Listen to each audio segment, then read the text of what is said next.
మాతృదేవతాభ్యర్మః పితృదేవతాభ్యర్మః శ్రీకృష్ణ పరమాత్మనే నమో నమః. శ్రీకృష్ణ పరమాత్మ అందరినీ కూడా ఆయు ఆరోగ్య ఐశ్వర్యాలు ఇచ్చి కాపాడాలని కోరుతున్నాం. తిరువూరు శేషమునింద్ర ఆశ్రమం నుండి ప్రతిరోజు కూడా ఒక మంచి మాట చెప్పుకుంటున్నాం. ఈ రోజున భగవద్గీతలోని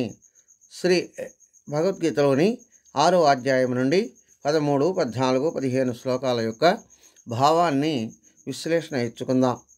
దీంట్లో ఏమని చెప్తున్నాయంటే, సమంకాయ శిరోగ్రీవం ధారయన్నచలం స్థిరః సంప్రేక్ష్య నాసికాగ్రం స్వం దిశచ్ఛానవలోకయన్ ప్రశాంతాత్మా విగతభిః బ్రహ్మచారీ వ్రతే స్థితః మనస్సంయమ్యం ముచ్యతే యుక్త అసీతమత్పరః అని తెలియజేస్తుంది.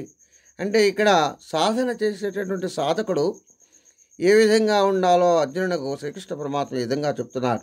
ఏమనంటే, సాధకుడు స్థిరంగా కూర్చొని వెన్ను తల మెడలను సమంగా నిలబెట్టి నిశ్చలంగా నిలబెట్టి తన భూమధ్య భాగాన్ని చూస్తూ అటు ఇటు దిక్కులు చూడకుండా ప్రశాంతమైన హృదయంతో భయాలు లేకుండా ఉంటూ బ్రహ్మచారి నియమాలను పాటిస్తూ మనస్సును నిగ్రహించుకుంటూ దాన్ని పరమాత్మ మీద నిలబెడుతూ ఆ పరమాత్మ యందే తత్పరుడై ఉంటూ యోగాభ్యాసంలో కూర్చోవాలని సాధకునకు తెలియచేస్తున్నాడు. ఇంకా ఏమని చెప్తున్నాడంటే,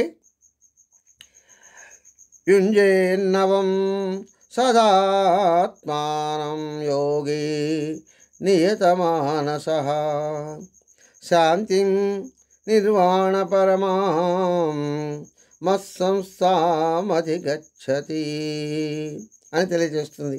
అంటే యోగ సాధకుడు ఈ ప్రకారంగా ఎల్లవేళలా తన మనస్సును నిగ్రహించుకుంటూ యోగాభ్యాసాలు చేయాలి. అలా చేస్తే అతను పరమాత్మ స్వరూపమైనది మోక్షప్రదమైనది అయినటువంటి శాంతిని పొందుతాడు అని తెలియజేస్తుంది. అదేవిధంగా ఈ యోగాభ్యాసంలో ఇలా ప్రతిరోజు కూడా